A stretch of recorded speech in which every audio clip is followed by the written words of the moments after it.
Of all the things that I see on social media that annoy me, and I have to fight with myself to just say nothing, because everybody talks on social media these days about what they think and what they feel.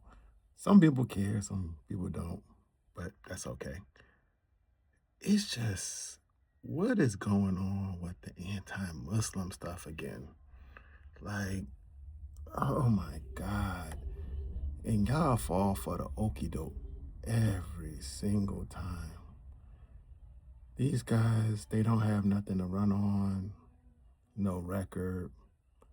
They ain't released them Epstein files. Even what they released was damning enough. Nobody got in trouble. Nobody got arrested. So what do? They need that enemy. They gotta the tried and true. People fall for it every time. Tried and true enemy of the state. Those Muslims. Those Muslims. They're the bane of all existence. They're the reason for every ill, every whatever.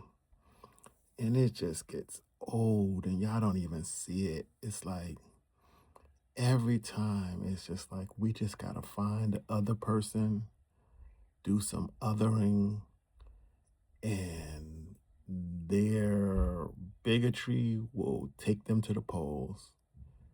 Whether it's immigrants, whether it's women, whether it's the blacks, is always the blacks. It's the Muslims.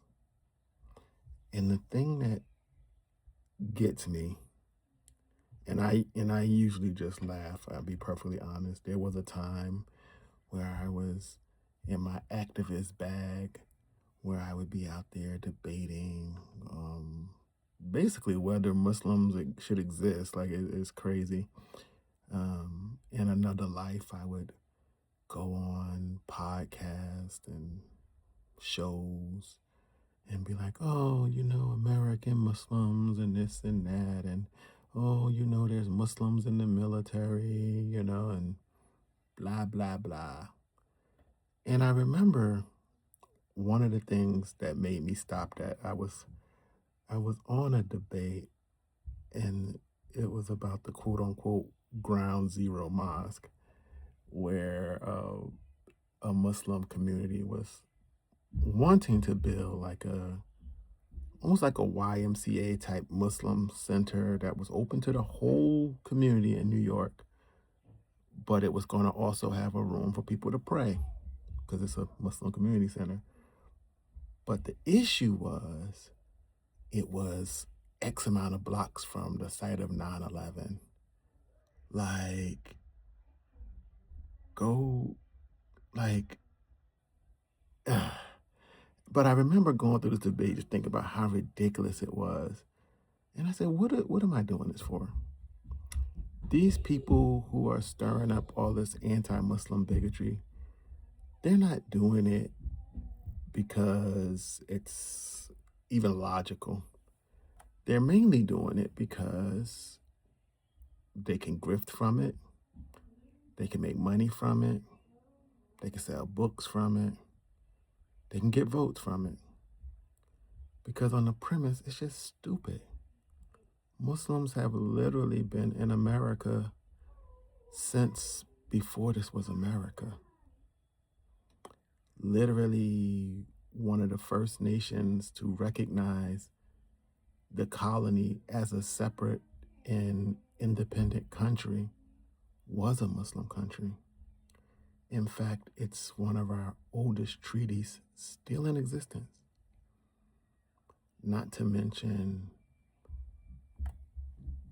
the fact that we use Arabic numerals for our writing. Every time you look at the time, Arabic. Every time you use these ones and zeros and this code in these machines, Arabic. Every time you drink alcohol or in school studying algebra, yeah, That's the Muslims. And then just one of my favorites is, for us Marines, we have our officer sword that goes back to, it's called the Mameluke sword. I don't want to get into all that. The point is, there's so much Americans and Muslim stuff. Like, Muslims is just part of America. Some of y'all will literally buy tickets to Dave Chappelle shows and Netflix specials and be like, I can't stand these Muslims. And Dave Chappelle's a Muslim.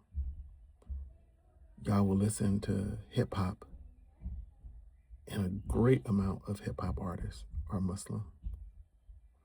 You watch sports, Muslim athletes, Muslim actors, Muslim entertainers. And I have a sneaking suspicion that when they're talking about the Muslims, they aren't talking about people that look like me, which is wild in of itself. And this is kind of one of those things Black voters have been trying to educate non-Black voters on, about the mindset of some of these people. Remember, these are the descendants of people who would lynch Black people, who would beat them, give them no rights, enslave them. But at the same time as treating Black people as animals, they would lay with Black women.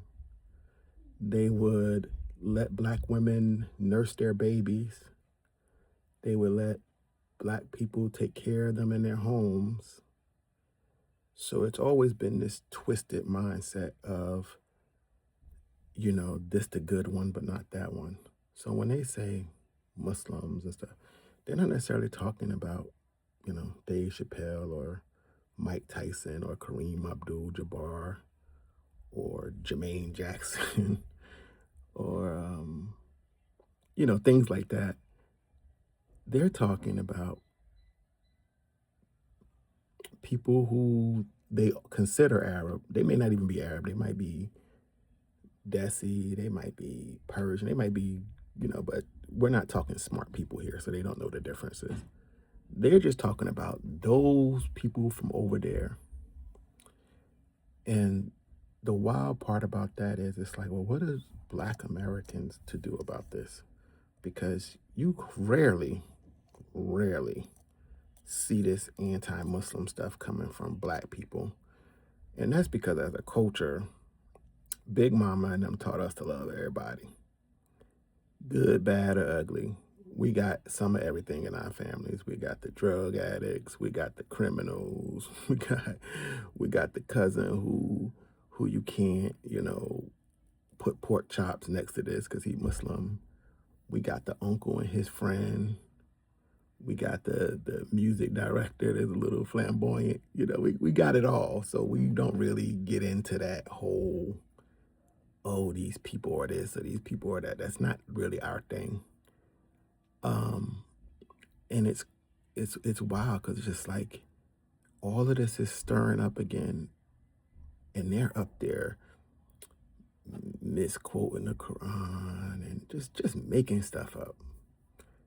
And it's just like no one ever stops and just say, let's use some common sense. There is literally over 1 billion Muslims on earth. I remember one count years ago was saying like 1/5 of the world's population, basically 1 in every 5 people you see statistically is a Muslim. If Muslims were what these people say we are, you would think there'd be a lot more stuff going on in the world. Because obviously it can't be the fact that we've pretty much nonstop been meddling in Muslim countries for oil on behalf of other countries. It cannot be because all the colonialism have devastated certain countries. So they're leaving their countries and going to their former colonizers' countries, and now they're mad because there's too many immigrants or whatever. No, it can't be none of that. It has to be because the religion of Islam is so inherently wicked and so inherently evil that we just walk around and we just think to ourselves, we just want to kill everybody that's not Muslim. It just sounds so ridiculous. It's just like, and it only makes sense in the minds of certain people. And in these people's hearts and minds, there's a perversity. There's a disgusting rot.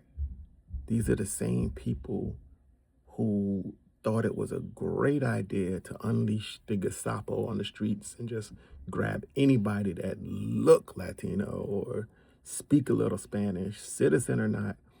You know, these are the same people who will claim to be good Christians, but don't want to support anything to help children, the elderly, the poor, the homeless, the least of the people. But they'll tell you, I'm Christian. I do this and I do that.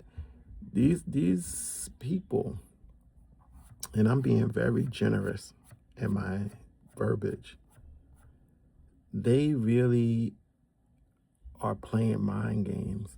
And what is this really all about? And half of them can't even really believe it. I'm not convinced that these people who get on these talk shows, I'm not convinced they actually believe the words coming out their mouth.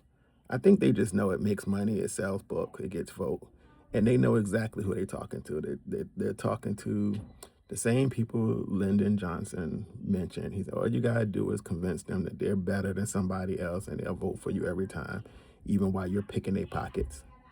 So they don't like Abdul Said, a great candidate. If his name was Rick Jones, a white guy, whatever, they would flock to elect him. So they need something because policies ain't gonna work. and it's a whole complicated mess. I don't even want to get into the black Muslim versus immigrant Muslim thing. That I'll say that for another video. But I do know that in my heart of hearts, when they're talking about the Muslims, they're not talking about black people because they know that would just be ridiculous. It's really, they're just anti-immigrant, anti the foreigner, anti the stranger, anti all the people Jesus would have supported. But this ugliness that's been passed down through generations, which is as American as apple pie, is a useful tool to get around just saying the obvious. We're bigots and we're racists, and we only want people who look like us to be in power. And anytime anybody tries to challenge the status quo, we can't say that because you can't say that in this day and age. We'll find something spooky and scary that we can rally around so we can pretend that's the real reason. Because nothing else is logical. It's illogical on the premise. And that's why they do it. Because smart people know better. It's the uneducated who watch these news channels or entertainment channels because they call themselves news, and in court they say, oh, we're just entertainment. We don't have to tell the truth. Who don't read, who don't do research, who don't use common sense. As the old folks say, common sense ain't common no more. So they're easily led and swayed wherever the wind blows because somebody named Abdul is a terrorist, must be, unless he play for the Lakers and win championships. That's all I got.